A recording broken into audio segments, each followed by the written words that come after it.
Tonight we report on more details released in Sunday's shooting in Moses Lake, and we take a look at the Royal City High School robotics program. What's happening in sports, Bob? Thanks, Alan. Quincy boys placed 6th at regionals, and Wharton boys basketball is still alive in postseason play. Here's a glance at our Weather Center forecast. Hello everyone. A little bit of cloud cover entering our area, but no precipitation is expected with above average temperatures. I'll have more details for you in just a bit. I'm Alan Troop, and we have all this and much more on iFiber One News. From the iFiber One HD studio here in the heart of the Columbia Basin, this is iFiber One News, your #1 source for local news, sports headlines, and our very own Weather Center forecast covering the entire Columbia Basin. This is iFiber One News, and it starts now.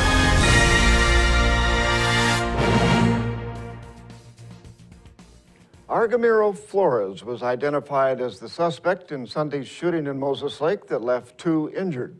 Flores, a 21-year-old Moses Lake resident, was arrested on attempted murder and possession of a stolen firearm Sunday afternoon.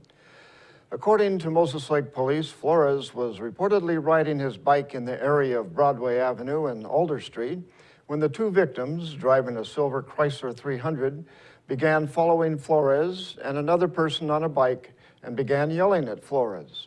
The 2 victims reportedly made a U-turn on Stratford Road, got out of their car, and began fighting with the other person on a bike. Flores allegedly rode his bike to the middle of Stratford Road when the 2 victims began to return to their car.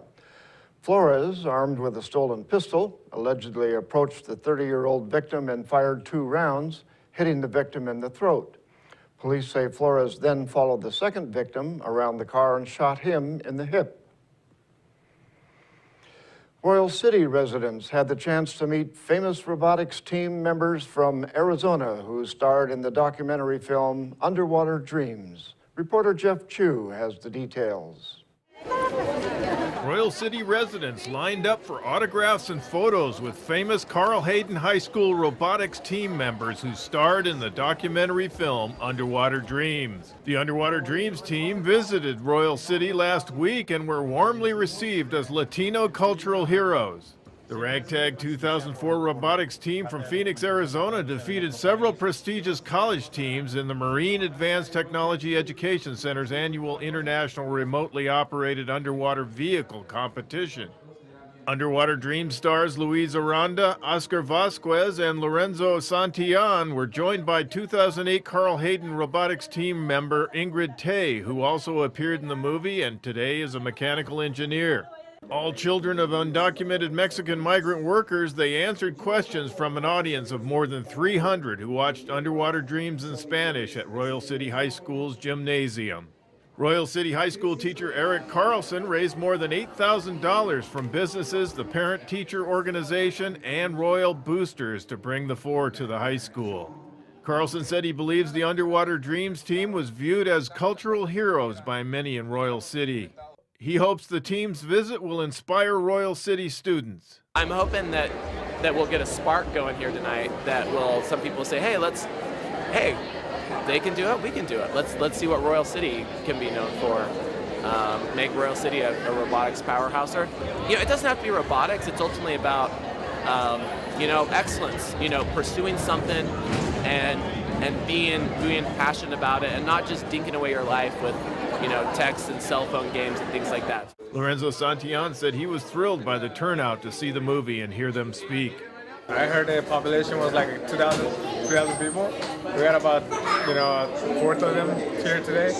And it's really exciting. I mean, it feels like it's our family, I'm Jeff Chu for iFiber One News.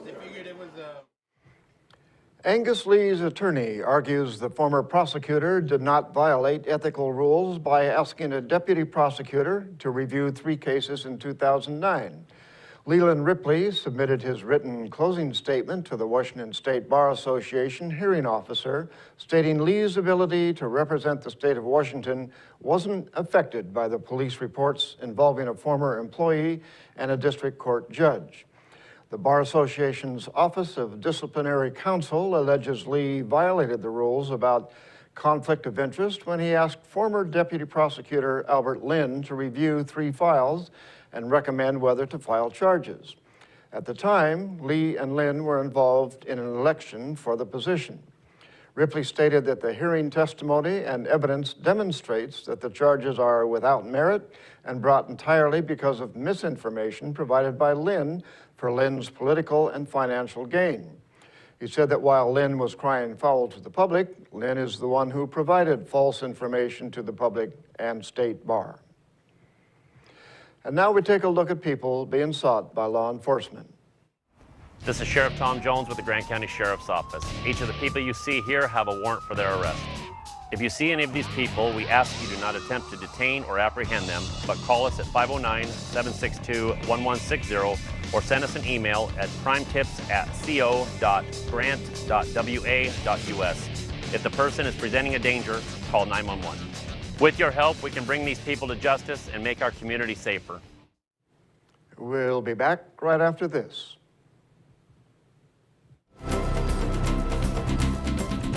At Moses Lake Community Health Center, we have had the privilege to serve the local communities since 1978. What I like about working at this clinic more than any other clinic that I've worked at is the patient care. With the patient care team that we've assembled, it allows us to take care of as many facets of the patient and their family's needs. Please take the opportunity to experience the high-quality care provided at our clinics.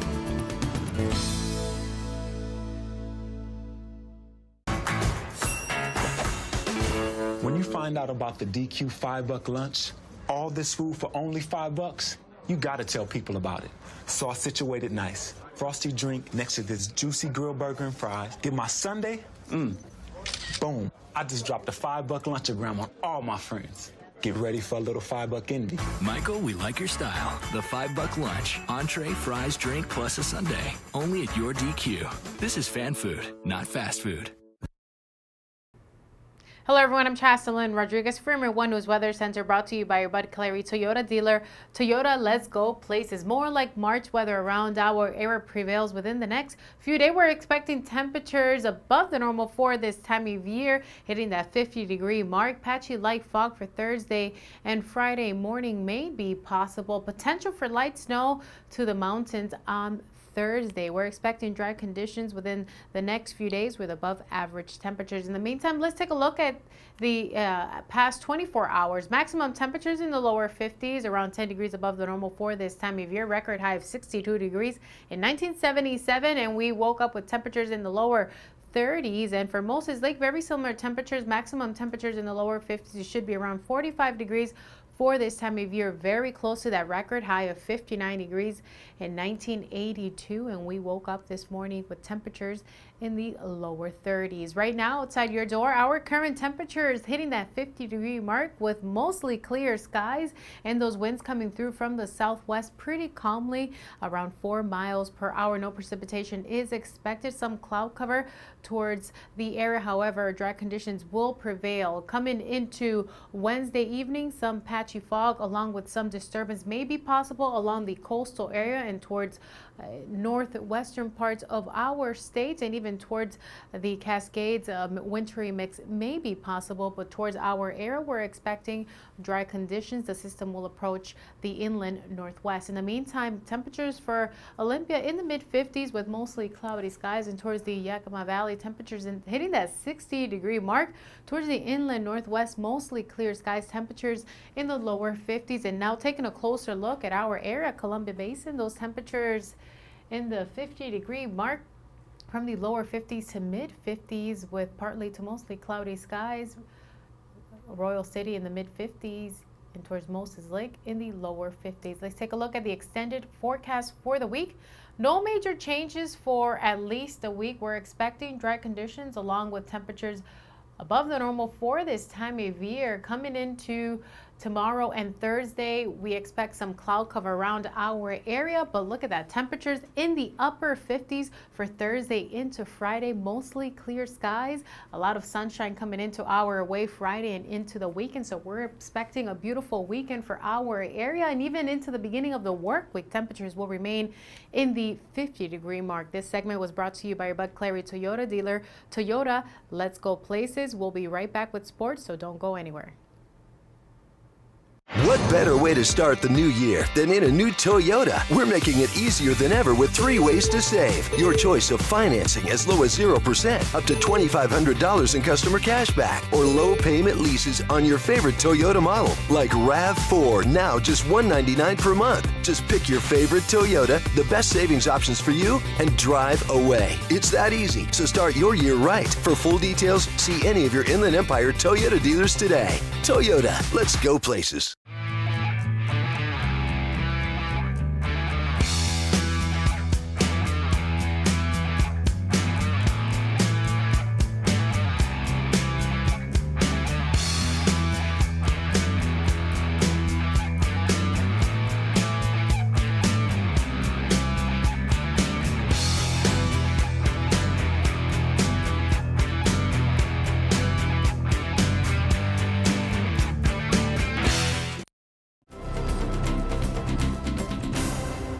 J.R. Delgado hit for 18 points, Connor Haynes added 13, and Warden beat Tonasket 55-47 to stay alive in postseason play. Warden was staring elimination square in the face after dropping a 46-40 district first-round game to Lake Roosevelt. The team responded with a hard-fought victory over the Tigers to advance to a loser-out game against Mabton.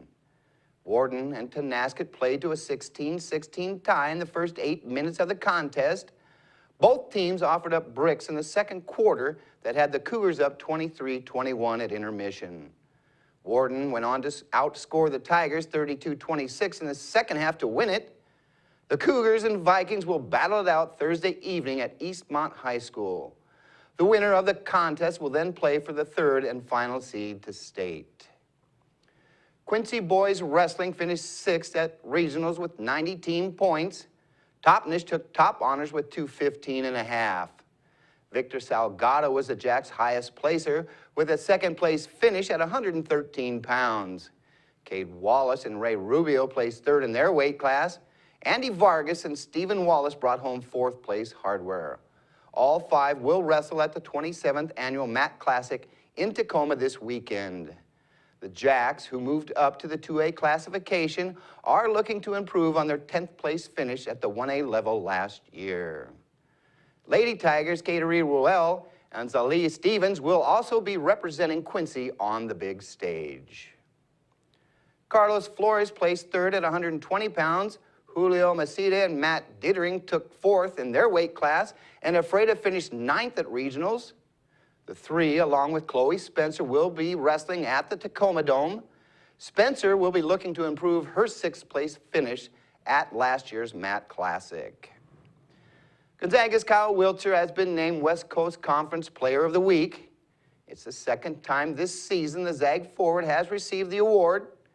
Wiltshire averaged 17 points and 8 rebounds in the Zags' 2 wins last week. Kyle had 21 points, hitting 4 3-pointers against Loyola Marymount. The Bulldog then scored 13 points and grabbed 6 boards against Pepperdine. The Star Junior now has 10 games with at least 20 points scored.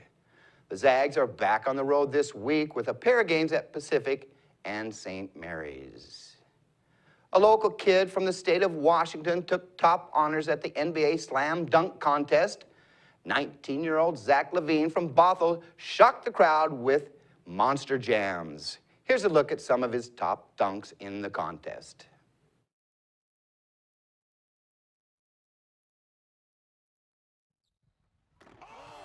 Yes, he is. What I tell you, he's unbelievable. Okay, you put Jordan on your back. You have... Oh! And he's got him on his feet again. He's got you on his feet again. He's got you on his feet again. Hands up. Oh, he got this one. He got that one. He's got that one. point, off the stanchion, between the legs, turning the body. Come on, man. It's a wrap. Minnesota Timberwolves player to win, 1994, Isaiah Ryder. That kid has some serious hang time. We'll be right back after this. Hello, my name is Cheryl Kono. I am your local Ephrata Farmers Insurance Agent. Here at Cheryl Kono Insurance Agency, our customers always come first. We don't just work here, we live here. Please stop by the office, call, email, or Facebook me for a free auto, home, life, business, or farm and ranch quote today. We are insurance. We are farmers. Come in for a free quote today. We are farmers. Bum, ba, bum, bum, bum, bum. Well, one thing I knew from being a patient myself was that a dental office is a scary place to come to. And so we wanted everything possible to make sure that our office is a comfortable place for our patients to visit.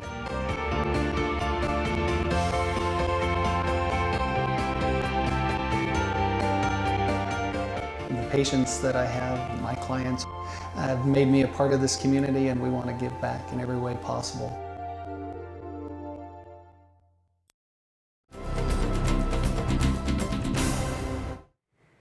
Our spotlight story tonight is about the Royal High School robotics program that's quickly become one of the most popular programs for students.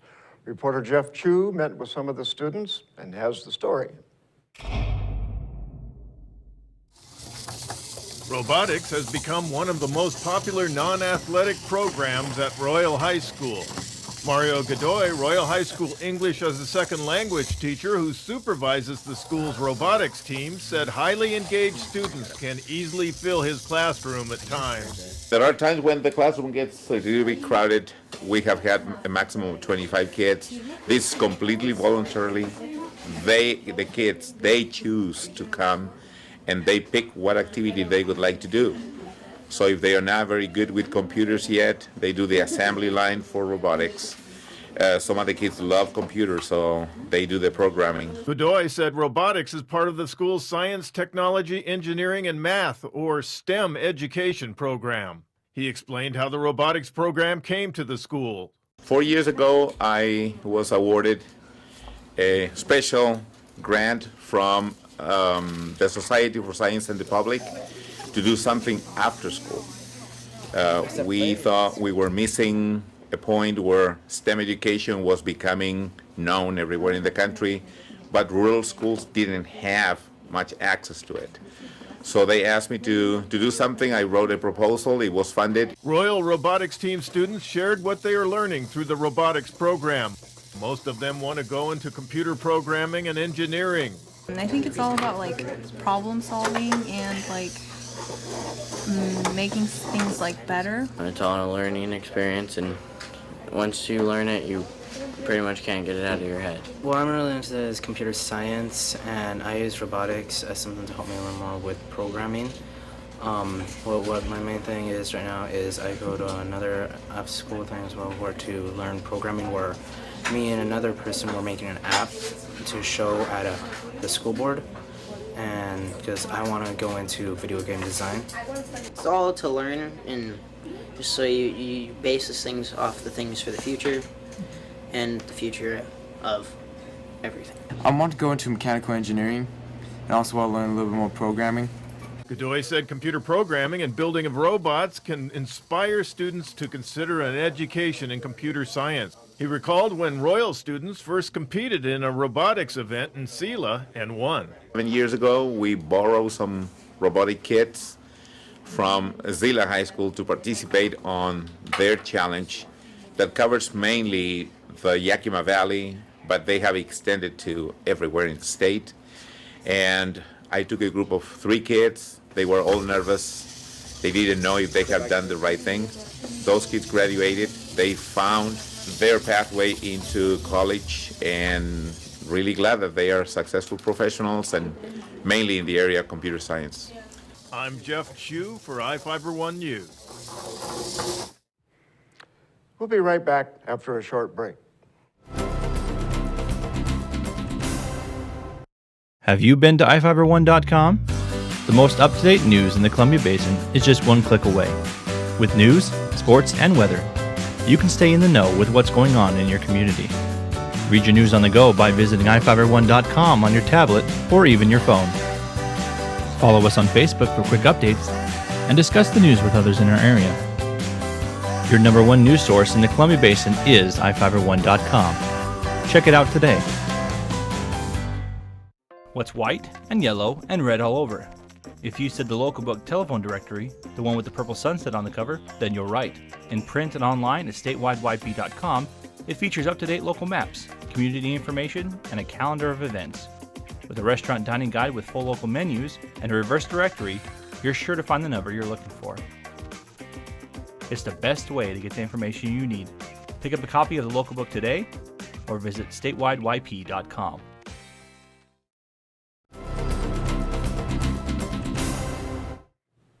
Welcome back.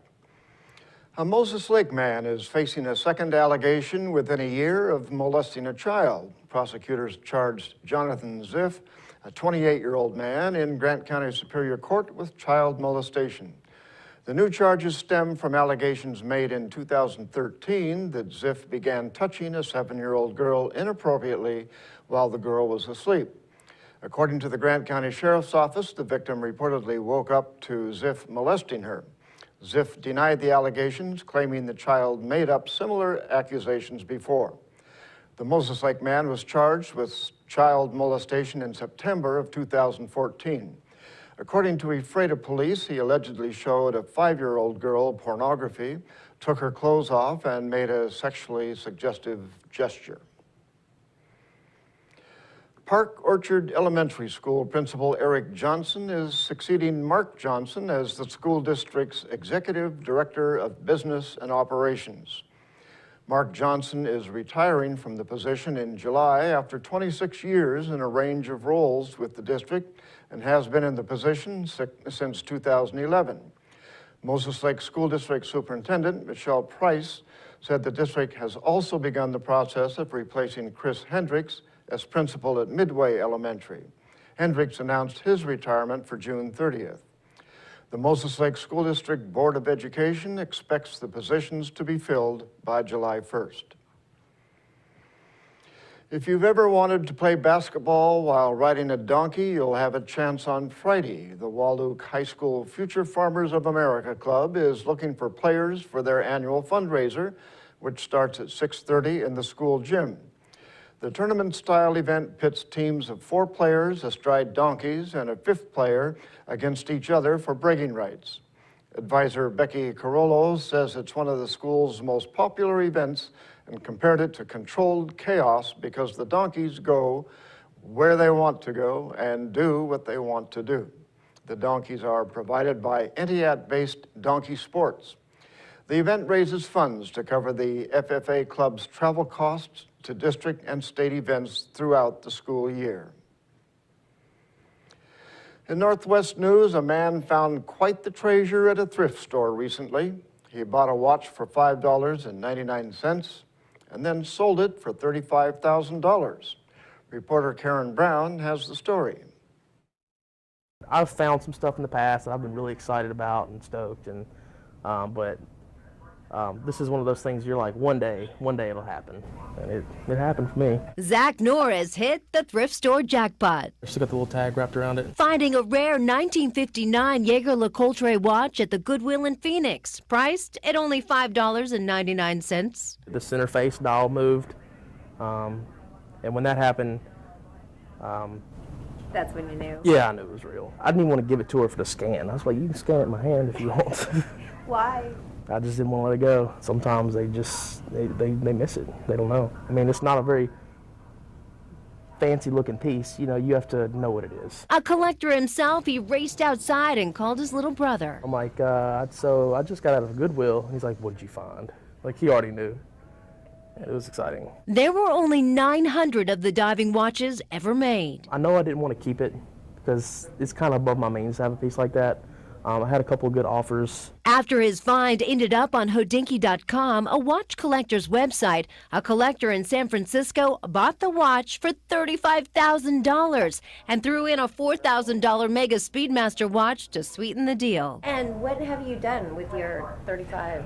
Ooh, we're planning a wedding.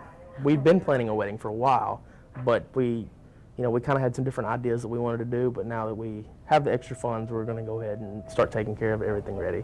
Oh, it means you can get married? Yeah, no, we're excited. It's going to be in October. And Zach has advice for anyone hoping to also hit it big, trolling thrift stores. You can do it.